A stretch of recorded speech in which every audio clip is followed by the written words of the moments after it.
दर्शकों, इस वक्त हम ग्राम पंचायत हैदराबाद, जो कि ब्लॉक कुंभी, जनपद लखीमपुर खीरी के अंतर्गत आती है, यहाँ के नवनिर्वाचित प्रधान इस वक्त हमारे पास मौजूद हैं। उनके आवास पर हम मौजूद हैं। मिस्टर आज़ाद अली, जो एक यहाँ के ध्वज रक्षक के रूप में हमारे पास मौजूद हैं, विराजमान हैं, और इनको हम एक कहना चाहिए कि भीष्म पितामह की उपाधि दे रहे हैं। जैसे कि भीष्म पितामह रक्षक थे हस्तिनापुर के, उसी तरीके से यहाँ पर भी विराजमान है हमारे पास में। सर्वप्रथम प्रधान जी, यूपी खबर की तरफ से आपकी जीत पर आपको ढेर सारी शुभकामनाएं। साथ ही आप हमारे चैनल के माध्यम से अपनी आवाम से, अपने समर्थकों से एवं अपने मतदाताओं से क्या कहना चाहेंगे?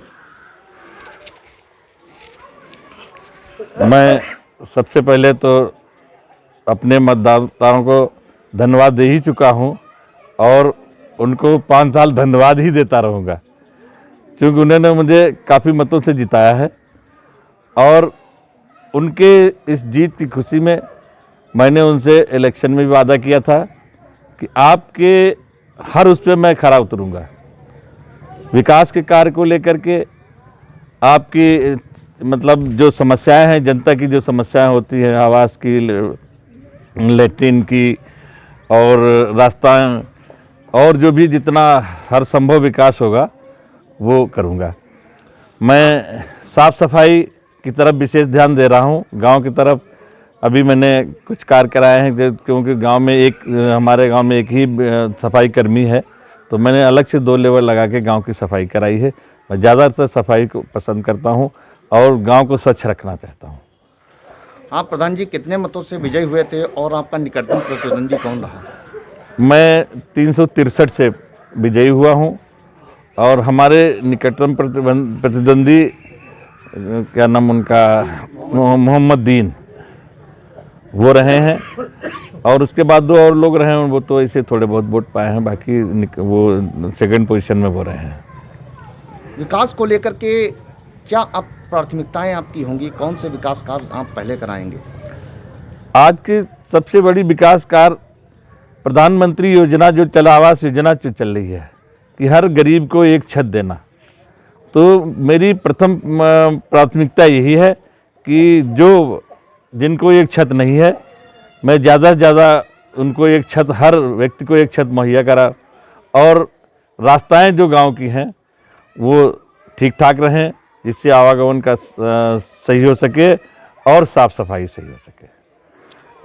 क्या आपकी ग्राम पंचायत में इस वक्त शमशान, कब्रिस्तान, स्कूल बाउंड्री वाल और इस खेल मैदान, प्लेइंग ग्राउंड जी क्या सुदृढ़ अवस्था में है? जी, ऐसा है। हमारे वहाँ एक उच्च प्राथमिक विद्यालय, एक प्राथमिक विद्यालय और एक कन्या उच्च प्राथमिक विद्यालय, 3 विद्यालय काफ़ी समय से हैं। उस समय ब्लॉक में लगभग 3-4 जगह ही विद्यालय थे, उच्च प्राथमिक विद्यालय 3-4 जगह ही थे। लेकिन हमारा जो स्कूल है वो बहुत अच्छी जगह पे, ऊंचाई पे बना हुआ है।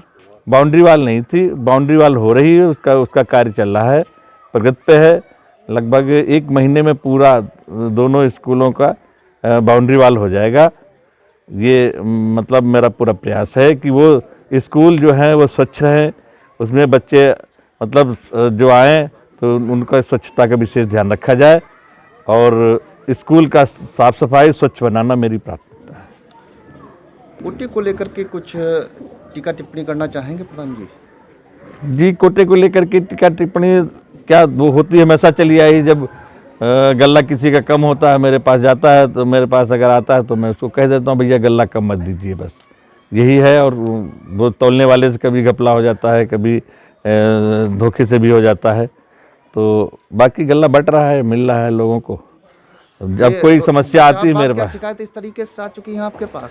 हाँ, अभी तो 1 ही 2 लोग आए हैं, इससे पहले भी लोग शिकायत करते रहे हैं। जब मैं नहीं प्रधान था तब भी करते रहे, तो मैंने कहा भाई देखो, इस समय तो आप लोग खुद ही एसडीएम साहब से कहिए, अपने जो समस्त अधिकारी उसके जो है उनसे कहिए, वही लोग इसका निराकरण करेंगे।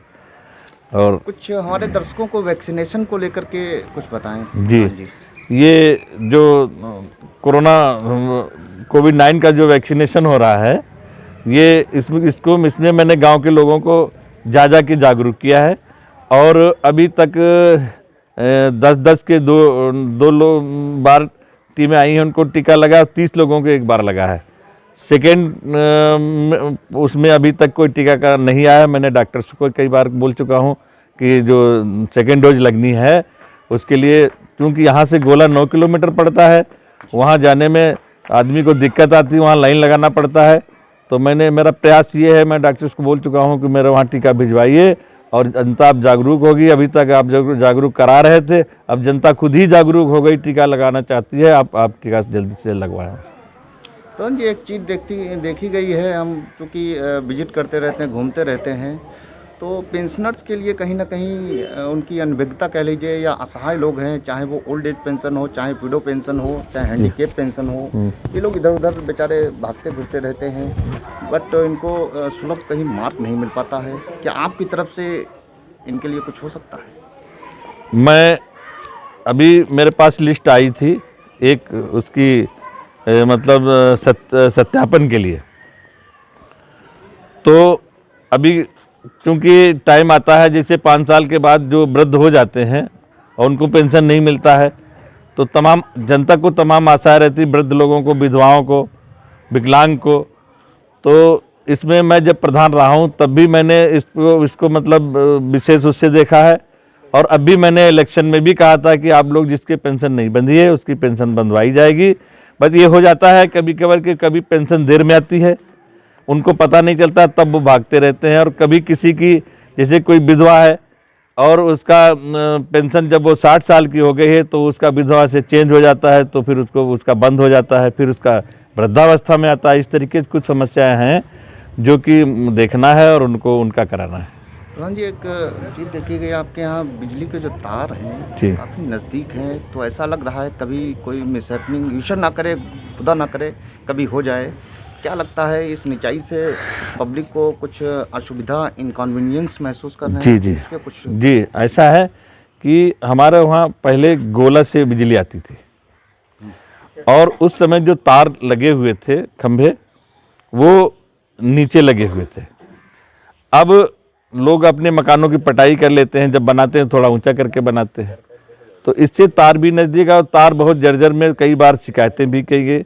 अब हमारे वहाँ से गांव के अंदर से 11,000 की लाइन निकाल दी गई है, जिसका हम लोगों ने विरोध भी किया था, और माननीय विधायक जी से भी इसका मैंने कहा था कि गांव के अंदर से 11,000 की लाइन निकालना उचित नहीं है, इसमें आप हस्तक्षेप जरूर करें।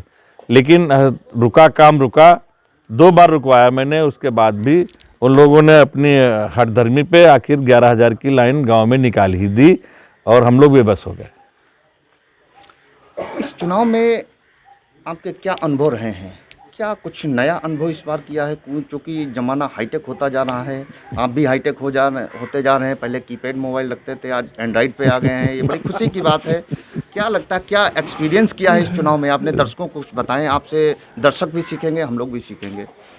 ऐसा है, युवा जो है, खास तौर से अब देश की भी जिम्मेदारी और गांव की भी, गांव की भी जिम्मेदारी युवाओं के कंधे पे है।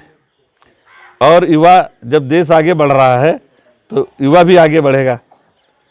तो जब युवा आगे बढ़ेगा तो जो नई शोध हो रही है, जो नए तरीके निकाल रहे हैं, तो उनको अपनाया ही जाएगा। उनको अगर नहीं अपनाएंगे तो हम पीछे रह जाएंगे।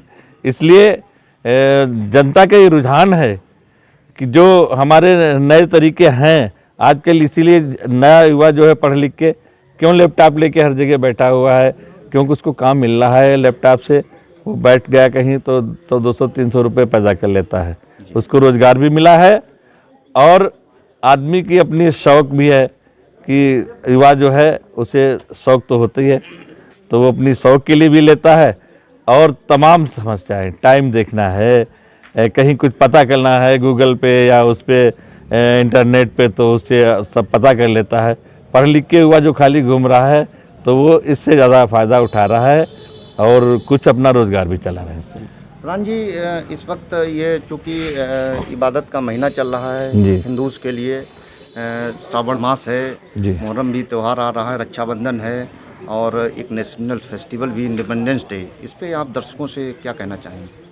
ऐसा है, मैंने चूँकि कोविड-19 के तरीके से पूरी तरीके से पाबंदी लगी हुई है, और पीस कमेटी की बैठक थानों पे जब होती है तो उसमें कहा भी जाएगा कि शासन की गाइडलाइन ये है और उसको फॉलो कराना प्रधान की जिम्मेदारी है। इसलिए चूंकि शासन ने पूरी पाबंदी लगा दी कांवड़ यात्रा पर, मुहर्रम पर भी, तो हम लोगों ने जनता को हित को ध्यान में रखे गांव में जो मंदिर बने हुए हैं, गांव में जो शिवालय बने हुए हैं, हमने उनको सजाने का काम किया है और वहां जनता से अनुरोध किया है कि आप लोग दूसरी जगह ना जा करके, कहीं भीड़ ना बना करके अपने गांव के जो शिवालय हैं उन्हीं में ही पूजा अर्चना कर लें, उसी में हमारी सबकी खुशी है। स्वतंत्रता दिवस पे दर्शकों से क्या कहना चाहेंगे? स्वतंत्रता दिवस पे देश जो है उस पर जो 15 अगस्त आती है तो उसमें हमारा देश 15 अगस्त के उपलक्ष्य में हर गांव में ध्वजारोहण होता है और जो हमारे बच्चे हैं उनको ये बताया जाता है कि आखिर ये 15 अगस्त और 26 जनवरी आखिर ये हमारे जो राष्ट्रीय पर्व हैं इनको क्यों मनाया जाता है, ताकि बच्चे उससे सीखें और आगे आने पर अपने देश के साथ जो हुआ है उसको याद करें और देश को आगे बढ़ने में अपना योगदान करें। इस पर शुभकामनाएं भी दे दीजिए यहीं पर। मैं अपने पहले तो आपको और जो समस्त हमारे गांव के जनता, बुजुर्ग और नौजवान बैठे हुए हैं, बच्चे बैठे हुए हैं, मैं सबको इस मतलब मुबारक महीने के उस पे और मुहर्रम के महीने के उस पे और 15 अगस्त के उस पे सभी को शुभकामनाएं देता हूं, सभी को दुआएं देता हूं। शुक्रिया। दर्शकों, अभी हम मिस्टर आज़ाद अली को सुन रहे थे, जो एक जागरूक व्यक्ति हैं और साथ ही में प्रधान पद पे भी विराजमान हैं। और सबसे पहले तो हमारे चैनल के माध्यम से इन्होंने अपनी आवाम का, अपने मतदाताओं का, पब्लिक का शुक्रिया अदा किया, धन्यवाद दिया, क्योंकि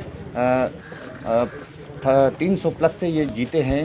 दूसरी बात, स्वच्छ भारत मिशन को लेकर के जो मैं पूछना चाहता था, सबसे पहले इन्होंने उस पर ही प्रकाश डाल दिया। बहुत ही जागरूक व्यक्ति हैं और काफ़ी कुछ इनसे हम लोगों को भी सीखने को मिलता है।